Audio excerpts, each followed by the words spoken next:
Hello, this is Gianni Salazar reporting back to FLVS.net, U.S. Government. Today I have a special guest, my father, Edwin Salazar, and he is here to talk to us about his naturalization process dating how far back?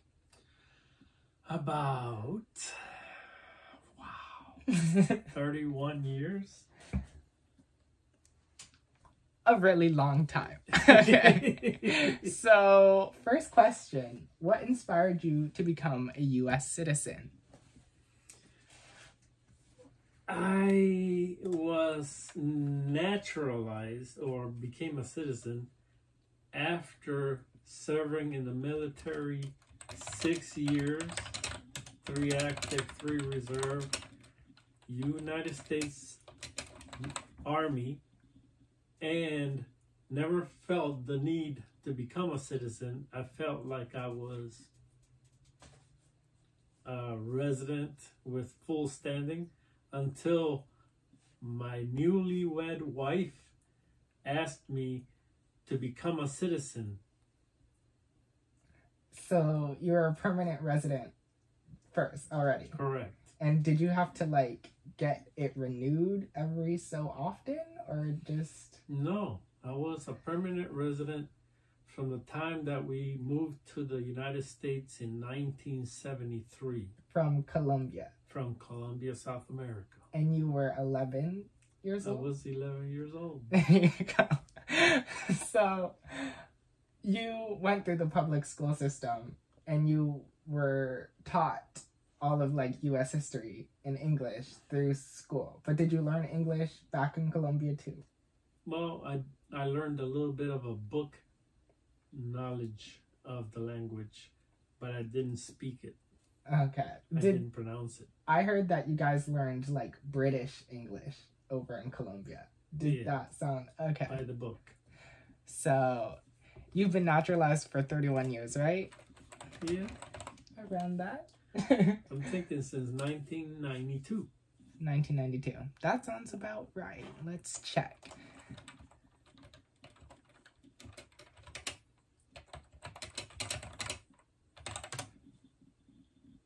$31. Nice. Okay. So, what steps did you have to take as a part of the naturalization process? Do you remember? I remember I had to learn the, what is it called? The Pledge of Allegiance by heart. Mm-hmm. I had to learn the names of the states.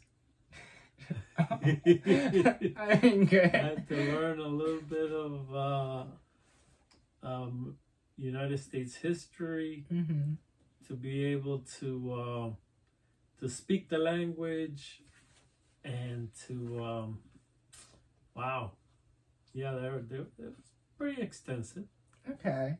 I mean, yeah, I feel like a lot of Americans don't know most of the stuff that might be on there, mostly after school, because we learn the states in 2nd grade and we forget the ones we don't go to. Anyway, so it was written exam, U.S.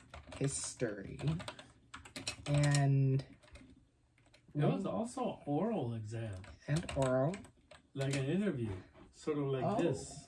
Really? Like we're doing right now. Was it one person and you? Yeah, it was some kind of officer, court officer. Mm-hmm. And how old were you when you did this again? 31 years ago, you would be 32? I was 30 years. 29. 31 years, 60, right? Yeah. 29 years old. Yeah, it happened before my birthday. So I was 29. Oh, wow. Okay, so how would you describe how you felt about the process? I felt a bit excited. I knew that I was more than a citizen already, having served in the military, having been overseas representing the United States as a U.S. soldier. I felt like I I was already a citizen even before So, like, naturalization. afterwards, did you just feel like, okay, now I just have the paper and it's, Yeah. like, official? I had the paper and it's official. Well, okay, that kind of leads in to the next one. How has citizenship changed your life? Or did it just feel... Well, because it was my wife's request, because people in her family, people in the Kentucky, southern Kentucky area, were talking about I had married her to get papers and all this stuff. And she would argue with them about I had already served in the military, and people just kept the buzz going until she finally said, why don't you just get naturalized and show that you're a United States citizen even, after the fact that we're already married. And I said, sure, why not? There's no reason not to. So I went ahead and did that.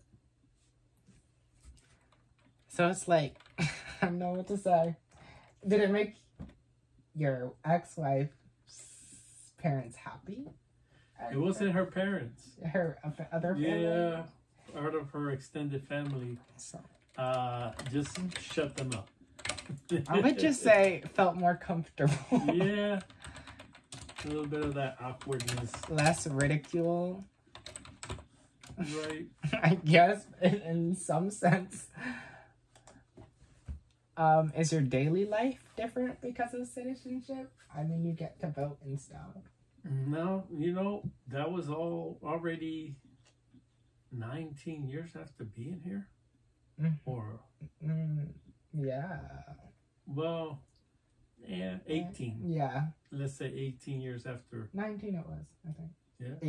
18, my bad math. Okay, yeah. 18 years after being in the States as a resident and having served in the military.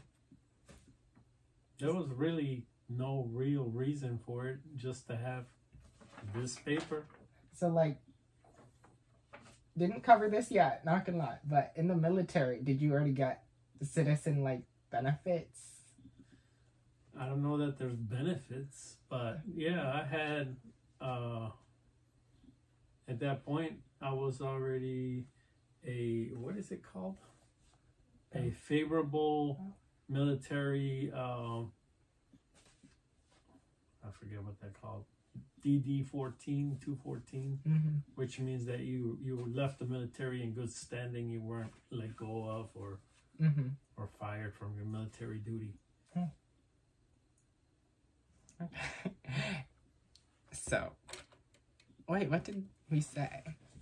So your daily life wasn't really that different because you already had... Didn't change anything.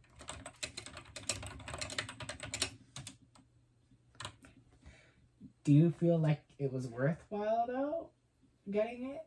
Yes. In the long run, like, something happened because you had it. Yes, I was U.S. citizen. I mean, yeah, that pretty much. And if you had to do it, would you do it again?